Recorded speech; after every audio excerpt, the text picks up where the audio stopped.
Hello from my little box room. I was going to do a video whilst I was getting ready to go out with my husband for a wintry walk before the school run, but it turns out I can't coordinate talking and videoing and putting on a little bit of makeup at the same time, so excuse me for being holed up in the box room right now. And I'm here to talk about self-compassion. I'm here to talk about how to manage the stress and the overwhelm at this season with the perfect antidote, which isn't all about being a quick fix or hack. Is actually introducing an idea that's going to be a sustainable, life-changing, empowering, action that you can do and that you can practice time and time again. But it's coming up this week a lot in the coaching space because, unsurprisingly, everyone is really tired and a bit sick and stressed and really just kind of racing to the end of the finish line, which is the holiday season, but yet the pressure's mounting, and I don't know about you, but the WhatsApp messages don't stop at this time of year. So many bits and bobs to organise, and those magical moments just seem to be the final straw and the thing that actually brings the overwhelm to the surface. And so I've been chatting to my clients this week about self-compassion, and I wanted to share it with you as well because I think it'd be a really helpful thing to know as we go into the kind of foray of the full holiday season in the next few days and weeks.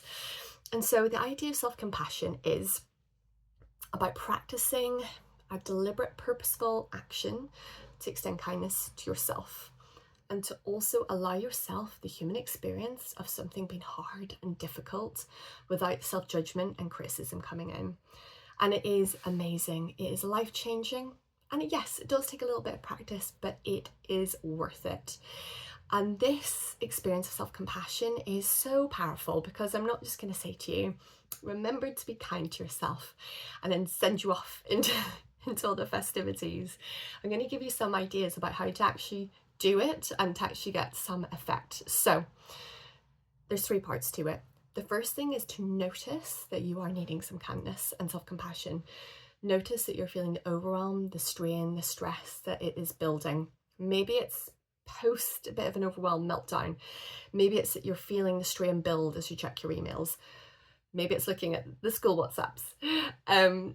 But as you feel that experience, clock it, notice it, be aware. Be mindful of how you are. Start to notice the triggers, start to notice the things that are toppling you over the edge, and just start to pay attention to how you were earlier that day and the day before, and think about how well you're meeting your self-care at the minute. Just be mindful of what's slipping at the minute, because it does slip as things get busy, and then add it back in. The second thing is then to think about that this is a human experience for a lot of women at the minute. That you are not flawed, that you are not broken, that you are not the problem, that this is actually really hard, that this is a lot, and that there are a lot of women feeling exactly the same as you at the minute. And this is a shared experience. Now, that's not to say that there aren't things that we can do as a collective, group of women to make changes, of course, but just acknowledging that you are not alone in this difficulty can be really inspiring to know that actually there's hope through this. And maybe that's going to drive you to reach out to someone, a friend, a family member, your loved ones, just to reach out and so build that connection in a way that you get support.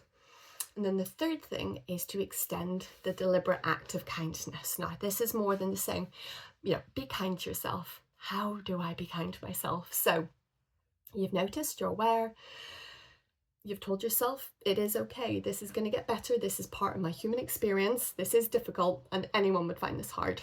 Okay, what do I do next? So the final thing to do is to extend kindness to yourself in a way that is tangible. And so the tangible thing is either expressing to yourself kindness in terms of words and using language, whether that's through the act of affirmations or whether that's saying kind things about yourself that are just a little bit more general, however works for you. And I always think that when you are expressing affirmations, particularly when they're new to you, to do it in a way that feels really accessible. So I am learning to give myself rest. I'm learning to give myself compassion and peace. That might feel a little bit more easily accessible. Or maybe it's doing a kind act for yourself. Maybe it's allowing yourself to sit down and rest and to clock that is a moment of kindness and compassion, extending that rest to yourself that you would encourage someone else to do. But we're so, let's say, inconsistent at doing it for ourselves. Or maybe it's actually giving yourself the gift of a gentle touch. So that can be by giving yourself a hug, giving your arms a rub. Maybe if you're feeling the stress and overwhelm in your chest, putting a hand in your chest and gentle pressure. And that touch is so powerful, just turning on your calming nervous system and creating that sense of safety and peace. And you can also do that with breath work as well.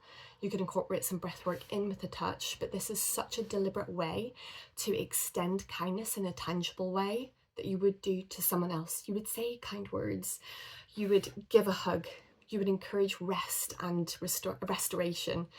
This is what it looks like to do it on purpose for yourself. So the 3 things: being aware, acknowledging your humanity and that it's okay to find things hard, and number 3, extending to yourself proactive, physical or verbal acts of kindness. And I hope this really helps. Let me know how it goes for you. It takes a little bit of practice, but the first time you do it, it might seem a little bit different or unusual. I don't know, maybe it'll feel perfect on the first hit. I really hope you enjoy using it. Just experiment with it, and I'd love to hear how you find it. Sending you lots of Christmas wishes. Bye bye.